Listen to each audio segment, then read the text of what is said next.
Épale Venezuela, muy buenas tardes queridos amigos, queridas amigas, bienvenidos como siempre en Buena Hora. Su servidor Mario Villegas listo para compartir con ustedes hasta las 3 de la tarde de este día, miércoles 16 de julio. Nuestro programa, una presentación de Agrepa, el mejor asfalto que se produce en Venezuela, Agrepa, gente seria y asfalto de primera, y del servicio geriátrico del doctor Argenis Portillo. Consulta previa cita por el teléfono 0414-309-0806, 0414-309-0806, me perdonan el lapsus. Amigos, este año y este mes corresponde a la elección de nuevo presidente de una importante institución de la República, una institución privada que se ha dado vida a lo largo de 80 años exactamente, desde el año 1944, de modo que este año ya cumplió 80 años y corresponde a esta organización, a esta institución constituida por empresarios de las más distintas ramas de actividad económica, elegir al nuevo presidente de Fedecámaras. Hace algunas semanas tuvimos a uno de los dos competidores por la presidencia de esta institución, me refiero a Luigi Pizzella. Ahora tendremos como invitado a otra persona que aspira al mismo cargo. Se trata de Felipe Capozolo, quien en la actualidad ejerce el cargo de primer vicepresidente de esta importante institución de la República. Le damos cordial bienvenida. ¿Cómo está? Muy buenas tardes, Mario. Gracias por la invitación. Contento de estar aquí, escuchar la marimba y las noticias. Qué cosa bueno. Más buena. Ahorita cuando me hacían la seña de los 44 años, yo veía así, yo pensaba, yo decía, pero bueno, esos son 8. Estaba haciendo el 4 con cada mano. 4-4. 4-4, así es. Qué importante esta institución, porque fíjate, más allá de los cuestionamientos que se le puede hacer al empresariado, a Fedecámaras en su conjunto como entidad, hay que ver lo importante que es en estos tiempos preservar una institución como esta, porque hemos visto cómo se ha ido de alguna manera desinstitucionalizando la República en sus distintas vertientes. Y muchas de las organizaciones representativas de sectores sociales se han venido muy a menos. Por ejemplo, el caso de los trabajadores, cómo el movimiento sindical está absolutamente atomizado, con organizaciones muy debilitadas. El gremio empresarial, por el contrario, ha mantenido esta fuerte identidad, a pesar de que hace algunos años, poco más de 20, tuvo la osadía el sector empresarial de meterse en el mundo de la política, como ocurrió en el año 2002, el 11 de abril. Una triste experiencia, pero en todo caso la organización ha venido sosteniéndose en el tiempo. ¿Y cuál es la importancia que ustedes, los empresarios, le atribuyen a esa entidad al día de hoy? Felipe Capozolo, nuestro invitado el día de hoy. Bueno, Mario, muchas gracias por la pregunta. Me das pie para hablar de aquí hasta las 3 de la tarde con el tema que me acabas de poner. Y mira, más allá de que seamos una columna de influencia o una columna de poder, como a veces en política se llama al movimiento empresarial de cualquier país, no solo el de Venezuela, vamos por los conceptos básicos. La institucionalidad hoy en día y las instituciones hoy en día en los países son el gran elemento diferenciador entre los países que pueden avanzar y los que no. Por lo tanto, sumar en instituciones y reinstitucionalizar donde haga falta es un proceso totalmente necesario si el país quiere y desea avanzar. Tú mencionas los eventos de abril de 2002. Bueno, mira, bien oportuno tal vez recordarlo, porque uno de los valores más importantes para un gremio debe ser mantener la institucionalidad y la centralidad a toda costa, respetando por supuesto y defendiendo también la autonomía y la independencia del gremio. Y este tipo de cosas pasan, como ese episodio que tú mencionas, cuando lamentablemente a veces las personas no tienen claro cuál es la verdadera función gremial y cuál es el verdadero compromiso con el gremio. Son errores, las instituciones son vivas porque están hechas de seres vivos, son errores, anécdotas que están en la historia, así como la historia de las personas, pues las instituciones también tienen historia. La gran pregunta es si aprendemos o no aprendemos de ese tipo de situaciones. ¿Aprendió el sector empresarial de esa experiencia del 2002? Bueno, en mi modesta opinión y mi modesto entendimiento, yo creo que sí, y hay una generación de jóvenes que venimos en contracorriente. Cuando venían las cámaras saliendo de Fede Cámaras y las empresas saliendo de las cámaras, veníamos nosotros entrando. En la opción que yo represento tenemos muy claro el valor de la independencia y la autonomía del gremio.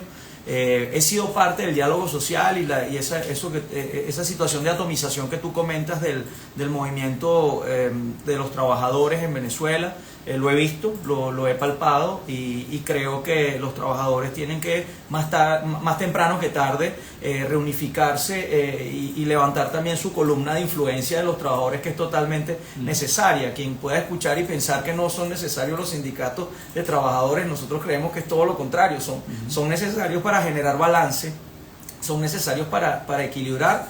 Y precisamente eso, siempre defendiendo independencia y autonomía. Ahora, eso no nos exime como seres humanos de que podamos tropezar con la misma piedra, claro, y que hayan compañeros que a lo mejor piensan que desbalancear, salirse de la centralidad del gremio o desbalancear la autonomía y la independencia gremial para favorecer a uno u otro actor social, porque muchas veces se nos atribuye solamente con la relación con el gobierno.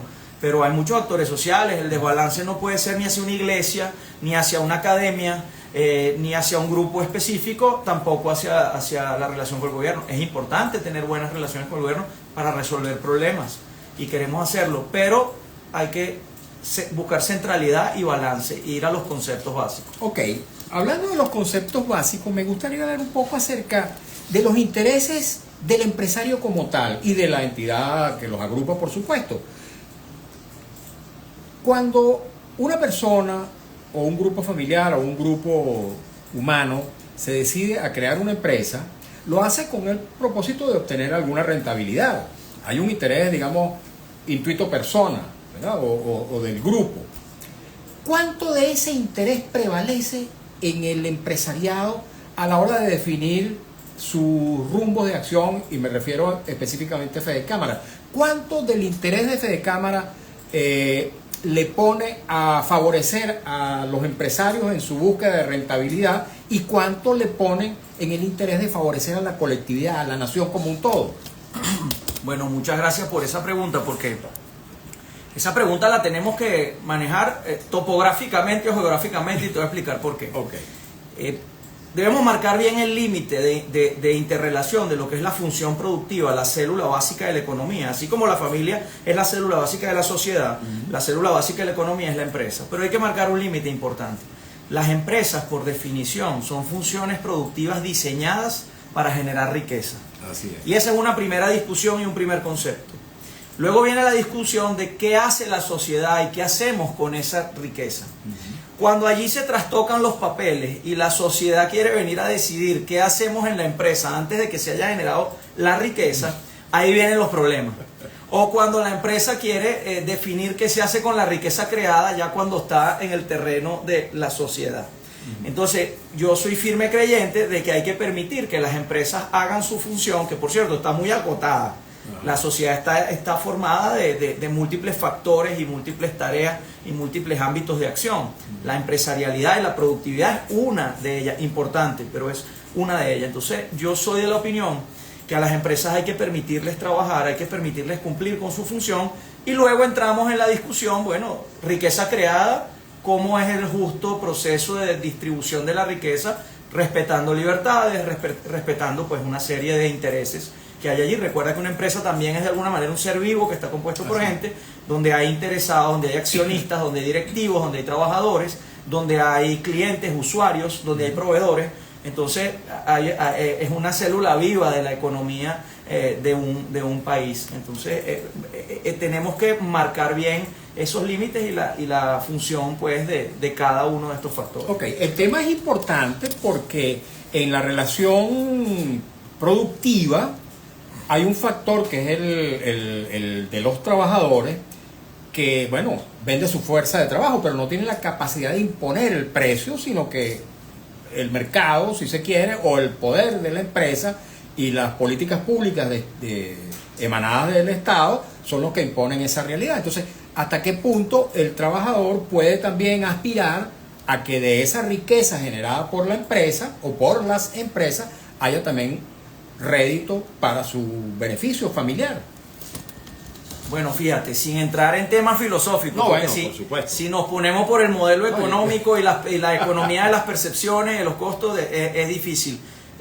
Nosotros estamos proponiendo en esta campaña algo muy importante y que sí tiene mucho que ver con los trabajadores. A ver. Nosotros hemos señalado que la situación de Venezuela ahorita es mercado muy bajo con costos muy altos y que lo ideal y lo justo y lo apropiado para que Venezuela pueda salir adelante serían tener un mercado alto con costos más bajos y más manejables. ¿Qué es mercado alto? Vamos a humanizar esa frase. Mercado alto es la gente que puede comprar. Y la gente que puede comprar y puede hacerlo es porque elevó su poder adquisitivo. Y elevó su poder adquisitivo, ¿por qué? Porque tiene un trabajo, Sí. porque tiene un empleo Sí. bien remunerado. Los grandes mercados del mundo están hechos de gente, de personas, de seres humanos que al final son trabajadores. Bueno, al final trabajadores somos todos, pero es gente que puede ejercer su derecho a elegir por la potencia de compra que guarda en su bolsillo Sí. y que lo percibe a través de un trabajo. Entonces, más allá de dogmatismos o corrientes filosóficas Sí. que toman mucho tiempo de Claro. discutir, nosotros lo que estamos montados ahorita es elevar el poder adquisitivo del venezolano a través de la herramienta que sí, modestamente es la que nosotros podemos utilizar, que es la generación de empleo y llamar inversiones. Ok, precisamente no quería, digamos, mantener la conversación en el ámbito conceptual, pero esto sirve como, digamos, como introducción para el planteamiento que quiero hacer. Y es que hay una suerte de descontento generalizado en la sociedad venezolana con respecto a lo que son los salarios y los ingresos, para hablarlos en términos generales, de los trabajadores. Dentro de muy poco, el salario prácticamente, una vez que el dólar se cotice a 1.30 o a 130 bolívares, prácticamente el salario mínimo va prácticamente a desaparecer. Lo comentaba en estos días con Héctor Navarro, acá en el programa.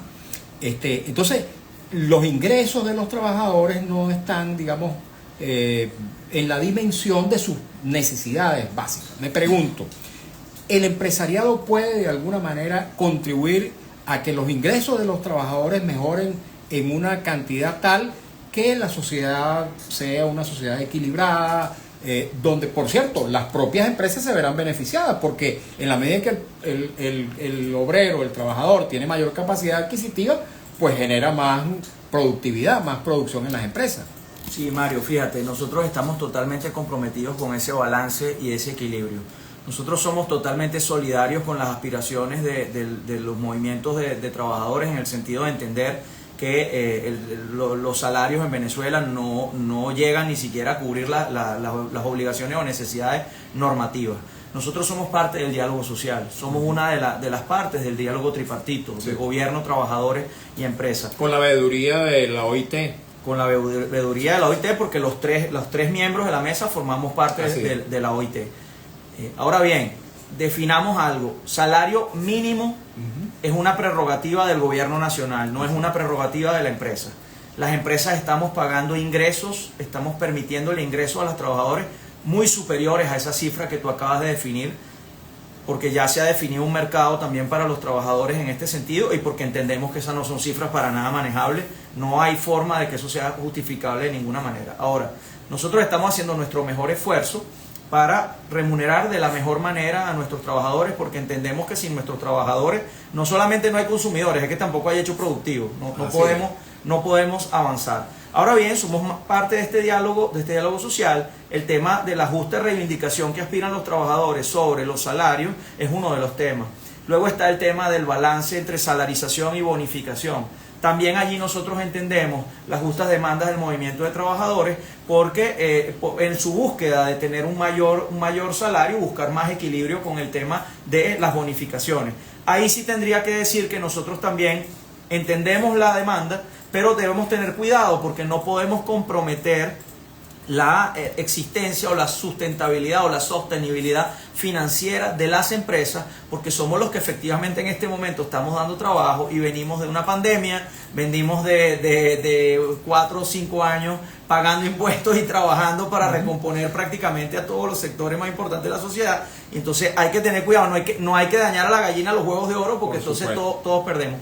Y el fin último, mira, creo que ya es hora en este país de empezar a hablar de seguridad social, y eso nos lleva a hablar de cómo es el ahorro prestacional en el país de hoy, con una ley de trabajo que, bueno, que no necesariamente es de hoy, tal vez es una ley de ayer.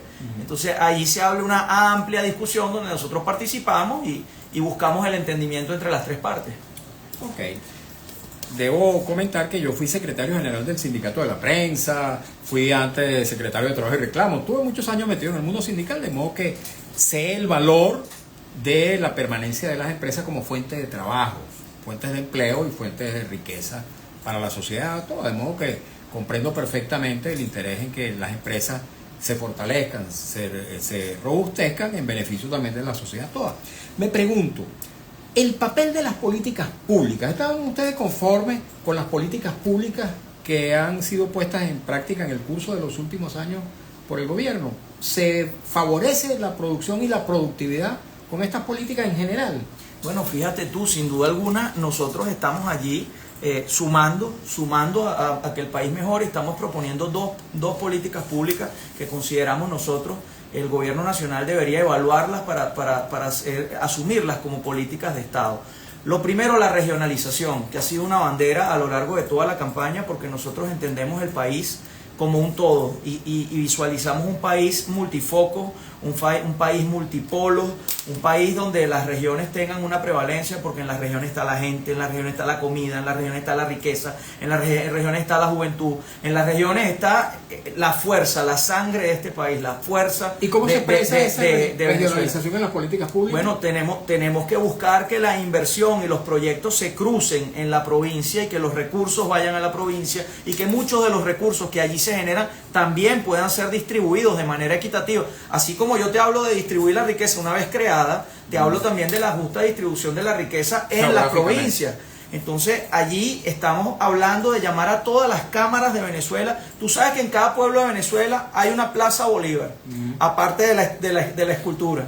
Hay una iglesia, hay un consejo municipal, una alcaldía y hay una asociación de comerciantes o de productores. Eso es una constante en toda Venezuela. Y están todas ahí muy cerca. Estamos llamando a todas las cámaras de comercio, todas las cámaras de producción de este país a servirse como centros de inversión productiva, centros de desarrollo regional, para que este país podamos levantarlo absolutamente todo. Y eso nosotros queremos persuadir al gobierno de que es una buena política y que nos va a ayudar a todos, y va a ayudar también a que la gente gane mejor y también se constituya y recomponga su potencia de compra, su potencia de incidir como agente económicamente activo. Eso depende de que se produzcan nuevas normativas, nuevas leyes, nuevas ordenanzas, nueva reglamentación, o eso se puede hacer en el marco legal actual. Hablamos de políticas, ¿no? No, pero una cosa son políticas y otra cosa son, digamos, leyes. Políticas son actitudes. Exacto, a eso me refiero.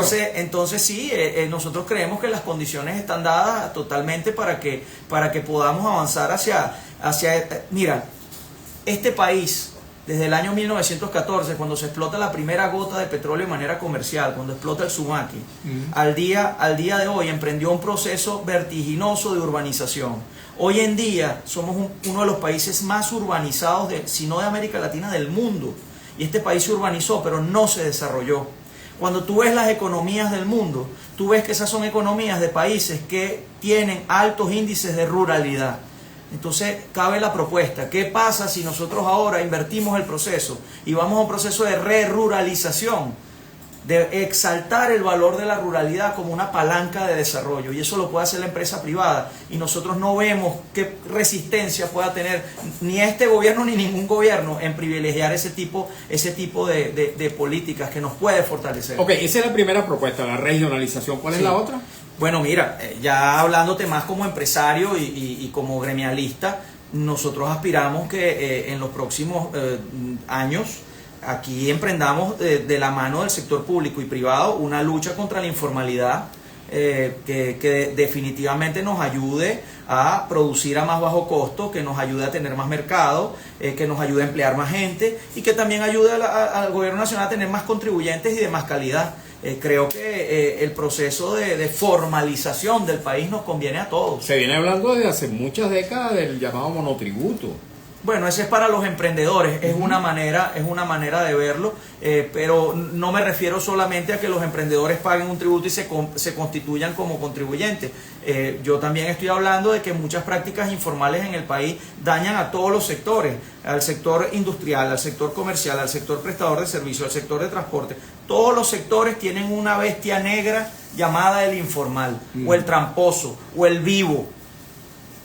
Y eso nos resta desde todo punto de vista, nos resta como sociedad.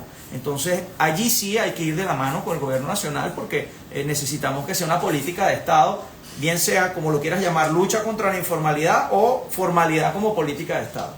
Ok, estamos conversando con Felipe Capozolo, él es primer vicepresidente de Fede Cámara y es uno de los dos candidatos que aspira a presidir esta institución empresarial. Entiendo, según nos decías, que esta misma semana va a ocurrir esa elección. Sí, el día viernes. En el marco de la asamblea. Me puedes presentar como próximo presidente. El de este viernes 18 va a ser la elección, se reúnen todas las cámaras del país, se ejerce un acto soberano de votación, de soberanía de la base, y votan todas las cámaras a través de sus presidentes y elegimos al nuevo presidente inmediatamente. ¿Qué te hace pensar que vas a ser el elegido? Porque cada candidato siempre dice que es el elegido, no me refiero solo al mundo empresarial. Bueno, mira, la trayectoria, el recorrido, el trabajo que hemos hecho, el multiposicionamiento a lo largo de mi larga trayectoria y mi largo recorrido, y el hecho de haberle dado la mano a cada uno de los presidentes que componen toda la federación, porque recorrimos el país, no solamente en campaña, muchas veces. Conocemos este país y conocemos la gremialidad de este país en profundidad.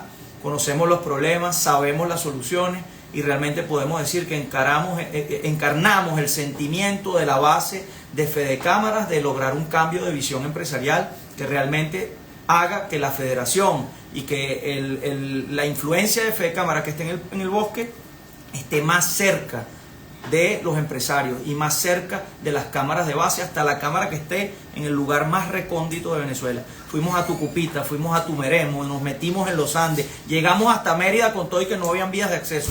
Llegamos a todos lados y fuimos a todos lados a ver gente que conocemos de años. Fuimos a visitar amigos con los cuales venimos trabajando de años. Nosotros vamos a acceder el viernes 18 a la presidencia de Fede Cámara y vamos a democratizar los accesos del empresario y del gremialista regional a las fuentes de influencia, a las fuentes donde se toman las decisiones, para hacer valer su opinión y para hacer valer su posicionamiento frente a las grandes decisiones que hay que tomar y las grandes cambios de visión que hay que tomar en la federación en lo sucesivo para afrontar los retos que se nos vienen encima. Ok, estamos conversando con Felipe Capozolo, él es candidato a la presidencia de Fede Cámara. Tenemos que hacer una pausa para escuchar un avance del noticiero en la voz de Alex Márquez y al regreso continuaremos realizando esta conversación aderezada, ahora sí, con las preguntas, comentarios e inquietudes que nos llegan a través de las redes sociales, especialmente a través del Instagram @MarioVillegas100. No se vayan. Acá continuamos un rato en las redes mientras el compañero se alista para leer el informe. Me gustaría que nos hablara de ti como persona y como empresario. ¿A qué rama de actividad económica te has dedicado? ¿De dónde proviene esa empresa? ¿Y cuál es la participación de tu empresa en la economía nacional? Perfecto. Sí, ahorita mismo. Sí, continuamos. Mira, en las redes. Acá. En las redes. Sí. Yo en lo particular me dedico a distribuir al mayor equipos de refrigeración, catering, restaurantes, hoteles, todo eso es lo que tiene que ver. Y nuestro trabajo fundamental es vender al mayor los equipos y financiar a las tiendas que pueden vender el producto al cliente final. Entonces hacemos una tarea de procura y financiamiento para que en las tiendas esté ese producto y el que lo quiera comprar pues tenga precios competitivos y por qué no también un financiamiento en varios de los productos que ¿Son importadores fundamentalmente? Hay poca producción nacional, tenemos algo de producción nacional, en lo que tiene más tecnología siempre tienes que traer un producto importado. Ok, ¿y tienen muchos años ustedes en el mercado? Sí, como no, yo llevo adelante una empresa familiar que inició en el año 1975 y yo entré en la empresa en el año 2001. Yo tuve la suerte de salir de la universidad un viernes y el lunes ya estaba trabajando en esto y es lo único que he hecho pues a lo largo de los últimos 24 años, es el único trabajo que he tenido. ¿Cuál es tu profesión? Un poco aburrido en ese sentido, pero... ¿Cuál es tu profesión? Yo soy ingeniero mecánico, soy egresado de la Universidad Simón Bolívar, tengo un posgrado en proyectos de la Universidad Católica Andrés Bello y bueno, digamos, me entregué al gremialismo prácticamente un año después de que me gradué. Yo me gradué en el 2001 y ya en el 2002 estaba en este tema por un tema vocacional. Ya de la universidad yo pertenecía a grupos estudiantiles y bueno, es totalmente vocacional el servicio al prójimo, el servicio al público. De verdad que estamos aquí trabajando por el empresariado nacional y creemos, nuestra visión es que la empresa privada sí puede ser una palanca de desarrollo en armonía en la sociedad y sí puede ser una palanca de desarrollo social también. De ascenso social. Una pregunta que le hice a Luigi Picella cuando estaba sentado en esta misma silla. El trabajo gremial, la dedicación por tanto tiempo al activismo empresarial, al activismo gremial, ¿no ha llevado a descuidar la empresa y a descuidar el propio interés económico, mercantil? Bueno, mira, sin duda, yo mucho más que mi oponente, ¿no? Porque, y aparte que no pienso hacer de su inexperiencia una palanca para proyectarme yo en esta campaña, pero sí, efectivamente, sobre todo en los últimos tiempos en la campaña. Nosotros llevamos 4 meses rodando el país, visitar 140 cámaras, 21 estados.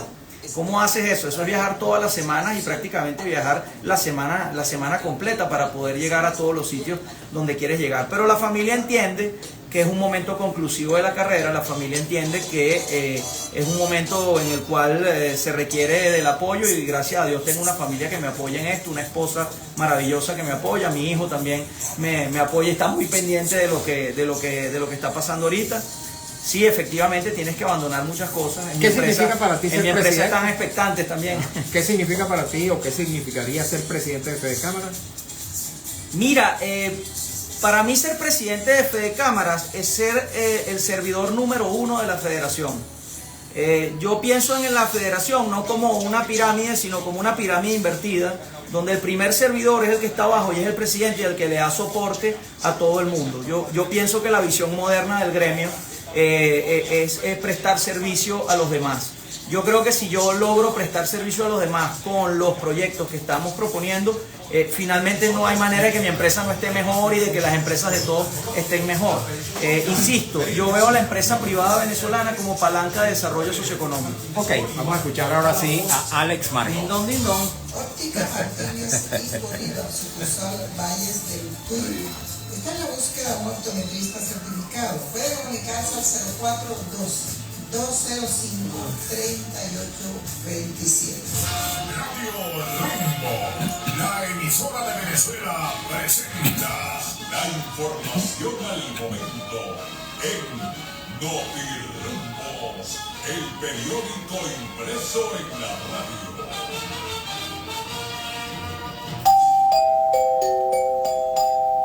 Notirumbos informa y Hidrocapital informó a través de sus historias de Instagram que los trabajos de mantenimiento correctivo en el sistema TUI 3 llevan un 60% de avance.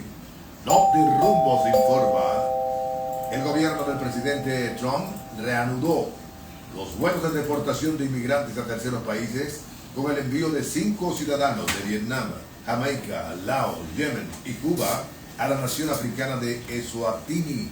Lo anunció el Departamento de Seguridad Nacional. Radio Rumbos, al servicio de su mejor amigo, el pueblo. La oyente Gisela de la Cruz requiere con urgencia el adhesivo non-woven, adhesivo cosido para personas que usan catéter con diálisis. Está agradeciendo información urgente por este número 0414-259-7826. 0414-259-7826. Informó Notirumbos. 2:31 minutos, hora Rumbos, la emisora de Venezuela. Informando y sonando, Radio Rumbo 670 AM. 75 años con Venezuela.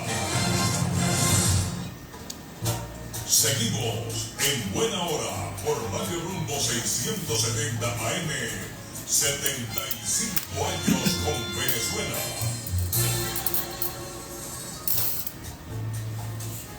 Continuamos, queridos amigos, queridas amigas, en Buena Hora.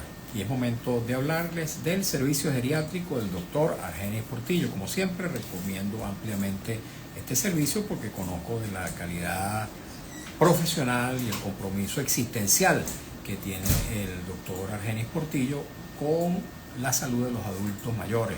Médico geriatra de una larga trayectoria, es también médico intensivista, profesional de la medicina crítica y profesor de la Escuela de Medicina Vargas de la UCB y de la Academia Militar. Su consultorio está situado en la esquina de Las Ibarras, en la avenida Urdaneta, y presta también servicio domiciliario en el caso de que el paciente así lo requiera. Tome nota, por favor, de su número telefónico que le puede resultar de suma utilidad. 0414-309-0806, 0414-309-0806.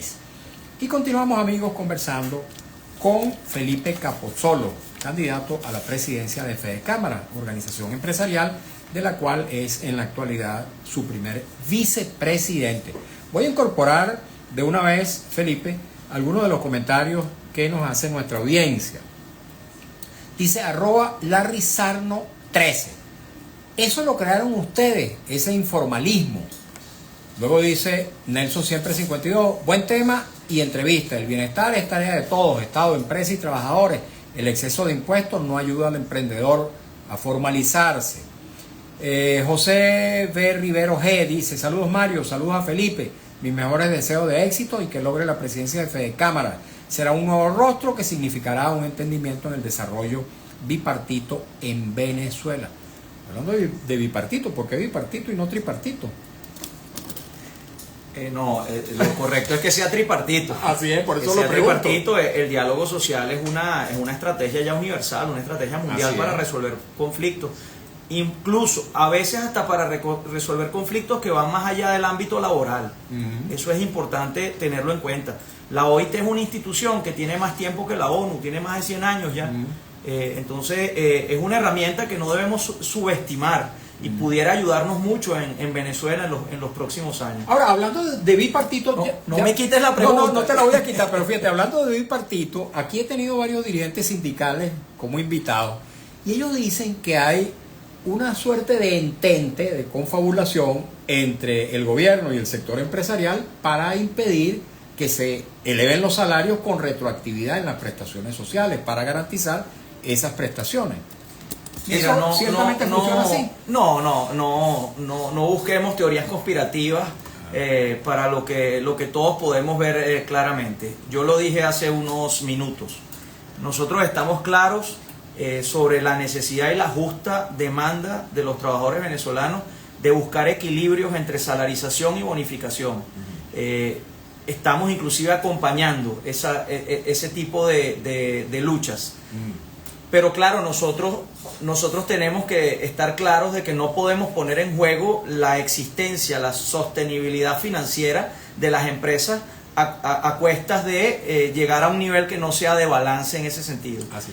Yo inicié mi intervención diciendo que queremos restituirle la potencia de compra y el ingreso al venezolano a través de un empleo. Entonces tenemos que buscar el justo balance entre todos. Ciertamente, a lo mejor no serán, digamos, muy simpáticas mis palabras, pero yo sí creo, estoy convencido de que en el país que tenemos hoy, tener una ley del trabajo que es más bien de ayer, digamos que no es el factor que esté más a favor de las soluciones. Estoy convencido que en los próximos 2 años tendremos mucho trabajo con los trabajadores y el gobierno, revisar reglamentos, sobre todo de la ley del trabajo, revisar artículos de la ley del trabajo y tratar de buscar acuerdos. Si nosotros de manera tripartita llegamos a acuerdos sostenibles, el país va a estar mejor. ¿Quién no puede estar de acuerdo con eso? Vuelvo a la pregunta del usuario sobre el formalismo, la informalidad que supuestamente creada por claro, ustedes. pero la pregunta que yo hago ahora, o le pregunto al que me preguntó, ¿por qué asocian informalidad a emprendedor? O sea, ¿quién es el que vende esa teoría? porque en nuestro lenguaje no estamos ni asociando informalidad al emprendedor ni criminalizando al emprendedor. Pareciera que en Venezuela hay gente que quiere criminalizar al emprendedor. Y es que acaso en Venezuela todo empresario no fue alguna vez emprendedor. Eso no puede ser. Cuando yo me refiero a informalidad, mira, hemos recorrido todo el país, hemos visitado todos los sectores. Y mira, para no ahondar, hay informalidad a todo nivel. Y hay trampas a todo nivel y hay malas prácticas a todo nivel. Nosotros tenemos que adecentar la práctica económica y eso es esfuerzo de todos. Ciertamente mencionan los impuestos, es verdad, yo lo acabo de decir. Las obligaciones fiscales en Venezuela hacen que nuestras empresas no sean competitivas, merman la capacidad de producción, merman la capacidad de empleo y merman la potencia como contribuyente de la empresa.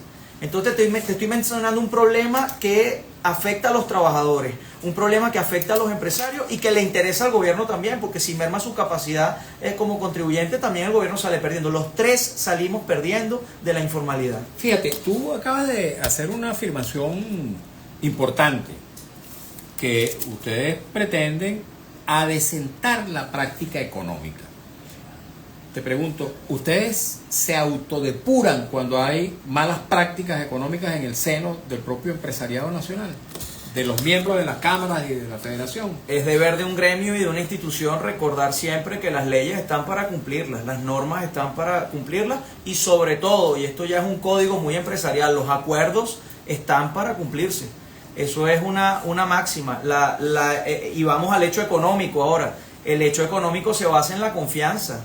La confianza está apoyada en cosas tan sencillas como estrechar la mano y dar la palabra hasta los grandes contratos y las grandes leyes que hay que cumplir en un país. Ahora, si las leyes que nos impone el gobierno son leyes restrictivas y punitivas del hecho económico, pues por supuesto que nosotros tenemos que plantearle discusión a eso y por eso fíjate que queremos buenos canales de comunicación y buenos canales de interlocución.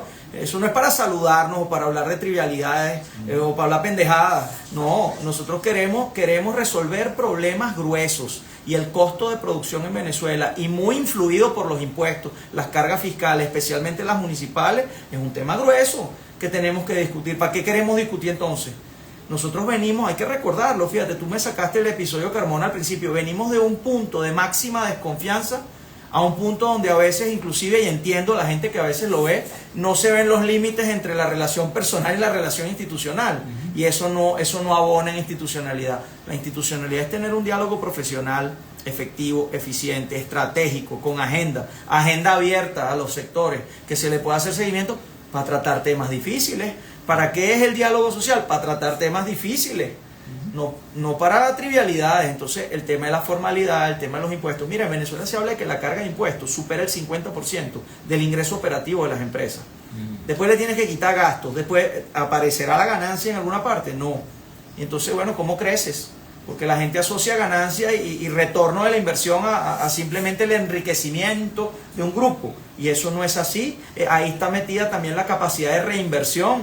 Ahí está metida también la capacidad de investigación y desarrollo. Ahí está metida también la capacidad de crecer.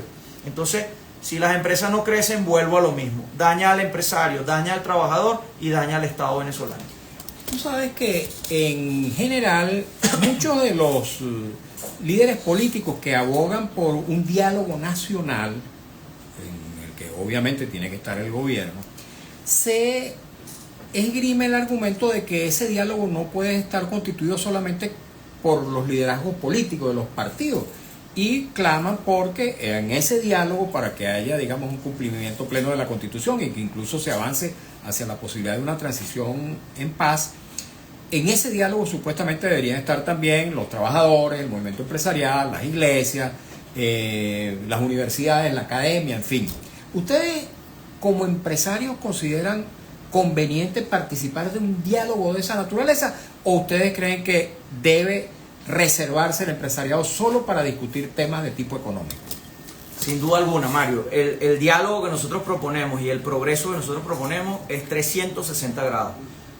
Te doy dos razones fundamentales. Tenemos que hablar con todos los actores sociales, las iglesias, las academias, con la gente, con el gobierno nacional, con los trabajadores, con todos los grupos de influencia. Ese diálogo es 360 grados y debe ser totalmente inclusivo, porque la inclusión mueve a los países hacia adelante. Pero voy hacia más. Si tú miras la historia del mundo, tú ves que los países han podido dar pasos hacia la modernidad y han podido dar pasos hacia el progreso y hacia la prosperidad cada vez que la sociedad organizada le quita un poquito de poder y logra un poquito más de acceso a las fuentes de influencia donde están las élites, donde están los grupos pequeños que siempre deciden las grandes cosas. Entonces, claro que nosotros estamos clamando por un acceso y la democratización del acceso a las fuentes de influencia en lo que a nosotros compete, que son las bases de la federación.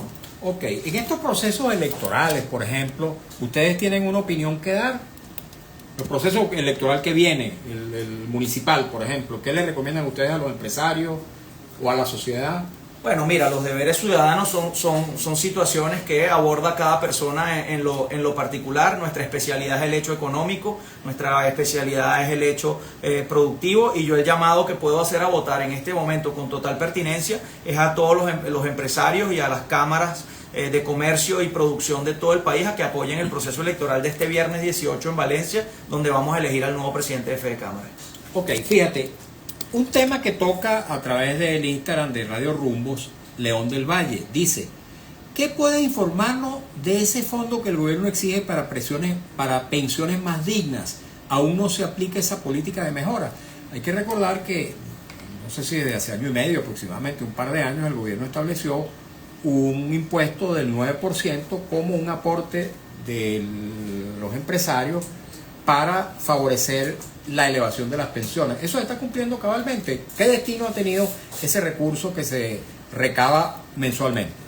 Bueno, mira, para responder esa pregunta aquí harían falta dos personas, ¿no? El empresario y el representante del sector público, el representante del gobierno. Yo voy a responder la parte de los empresarios. Nosotros primero sí, efectivamente, estamos pagando ese 9% sobre la nómina. Estamos pagando el 9% sobre la nómina, y nosotros creemos que representa una carga importante dentro de nuestras estructuras de costo. Ahora, nosotros lo estamos pagando, estamos cumpliendo con la ley. Habría que preguntarle a las personas encargadas de recaudar ese dinero y de aplicar esos fondos qué es lo que están haciendo con eso para canalizar la inquietud del amigo que está preguntando. ¿Ustedes no tienen información acerca del destino de esos fondos?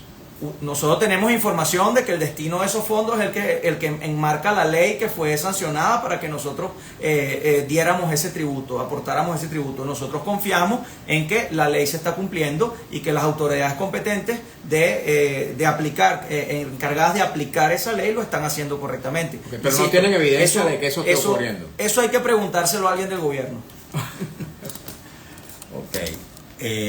Ok, ya nos quedan algunos minutos, todavía tenemos unos 9 minutos por delante. Vamos a ver si algún otro comentario de alguno de nuestros oyentes. Bueno, por ahora no, en el de Radio Rumbos tampoco, así que bueno, continuamos conversando con nuestro invitado. Las asambleas de Fede Cámara que se realizan anualmente, ¿qué efecto tienen?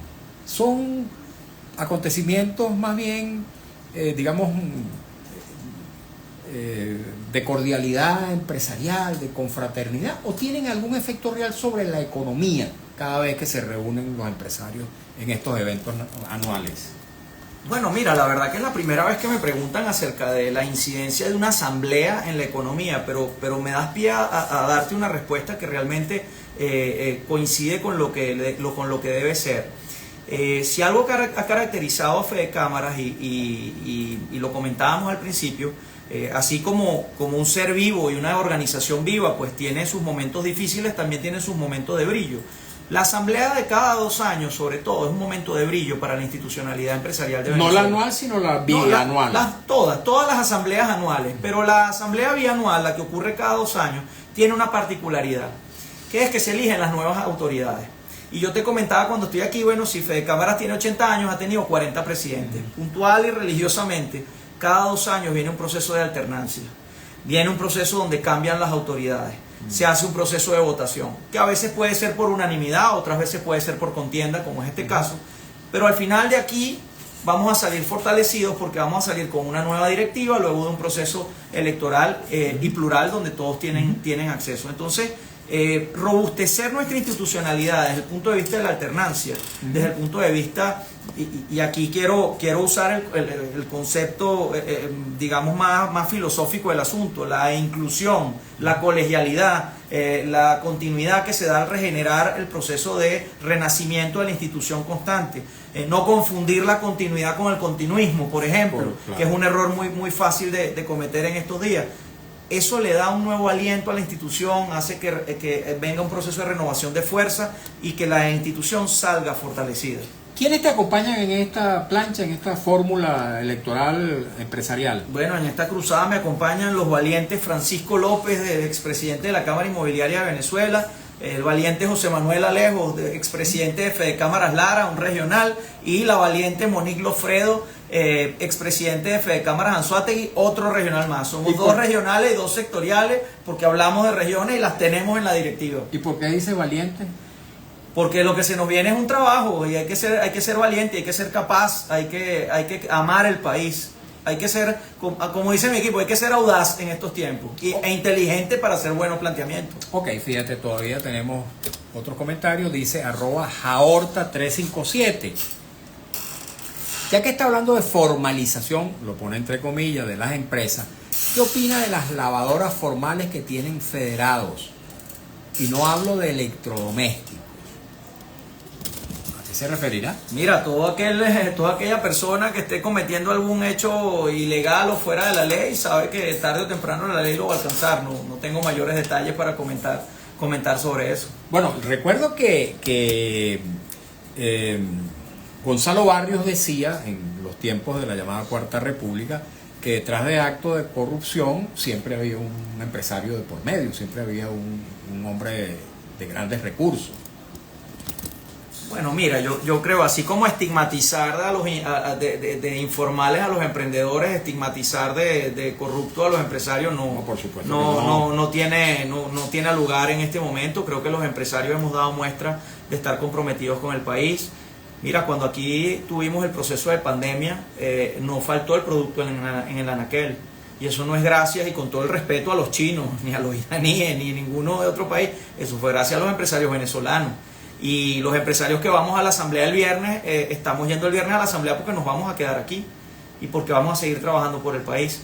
Y nosotros sí creemos que el empresario venezolano ya tiene la oportunidad de decir ahora me toca a mí, porque nosotros llevamos desde la pandemia financiando todos los sectores, financiando específicamente también todas las cargas y las regulaciones y los impuestos que nos ha puesto el gobierno y hemos respondido.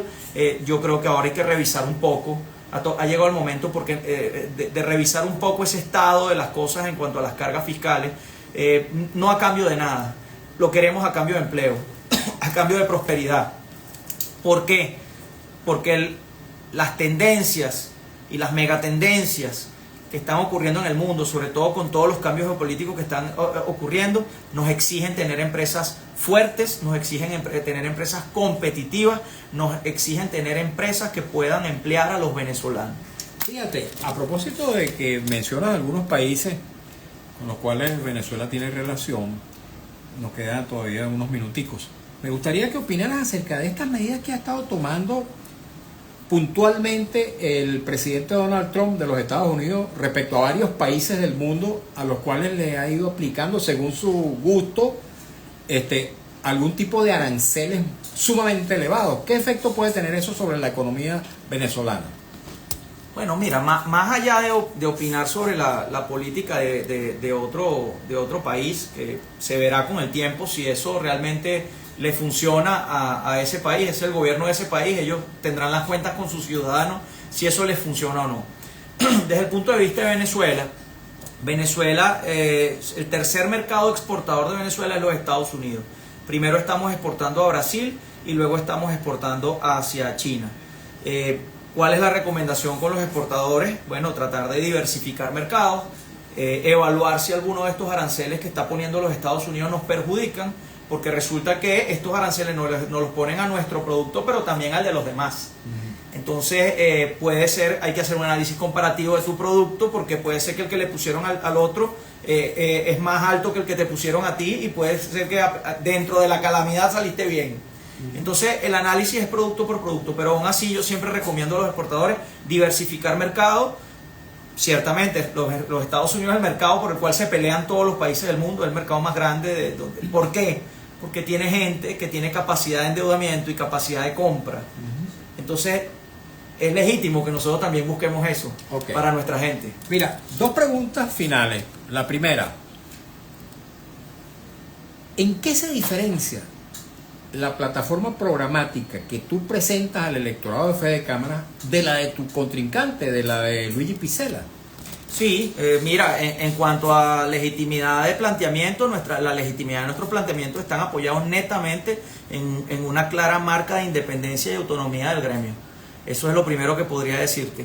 Luego, desde el punto de vista de continuidad, nosotros estamos claros que nosotros representamos la continuidad de la institución por haber hecho la colegialidad, la carrera y la trayectoria que nosotros tenemos, que principalmente yo tengo y he hecho recorriendo todos y cada uno de los pasos que deben recorrerse en la federación para poder optar a ser presidente, cuando del otro lado lo que vemos es continuismo de las personas y de un grupo de intereses de personas que quiere perpetuarse allí. Y él representa la perpetuación. Bueno, él mismo lo ha dicho en los medios de comunicación. Y luego la profundidad de planteamientos, qué es lo que nosotros queremos, para qué queremos usar el diálogo, para qué queremos mejorar las relaciones con el gobierno, cuáles son las soluciones que queremos buscar, el profundo sentimiento regionalista y venezolanista de nuestra propuesta. ¿Tú representas una rebelión dentro de Fede Cámara? Nosotros representamos, encarnado en mi presidencia, vamos a hacer el movimiento que va a hacer de cada obstáculo y de cada reto una oportunidad, y vamos a emprender los cambios de visión necesarios para dar la transformación de la visión del empresariado nacional para que el país todo avance hacia la prosperidad. ¿La palabra rebelión no cuadra en eso? No, para nada. Una persona que primero es director por ser presidente de Consecomercio, que luego te hace una segunda vicepresidencia, que luego te hace una primera vicepresidencia, que lleva 4 años participando en la mesa de diálogo, de diálogo social, de diálogo tripartito, que se ha preparado para todo esto. ¿Dónde está la rebelión? Más bien nosotros somos, en estricto sentido, el proceso de continuidad con renovación, la retroalimentación de la institución para que dentro de dos años venga otra persona que haya hecho también el recorrido. No es solamente el fin. Yo sé que hay un célebre personaje de la historia que dice que el fin justifica los medios, pero no es solamente el fin, es importante también el camino y la preparación. Porque al cabo de esos 2 años, y yo he tenido el honor de trabajar con 2 presidentes, con 2 estilos totalmente distintos, en el medio del camino te preguntan una de las preguntas del examen que no era la que te habías caletreado. Y ahí es donde tienes que pensar. Ahí es donde tienes que pensar, y ahí es donde tienes que echar mano de tu preparación, y ahí es donde tienes que dejar a un lado todos los eventos fortuitos, y tienes que volver a los valores y entender para qué estás tú allí como gremialista y cuáles son las misiones fundamentales del movimiento empresarial venezolano como institución. Ahí es donde de verdad se ve quiénes son los hombres y mujeres de institución de un país. Muchísimas gracias. Muchísimas gracias. Bien, Felipe Capozolo, candidato a la presidencia de Fede Cámara. Tenemos otros mensajes que nos han llegado, ya no tenemos tiempo.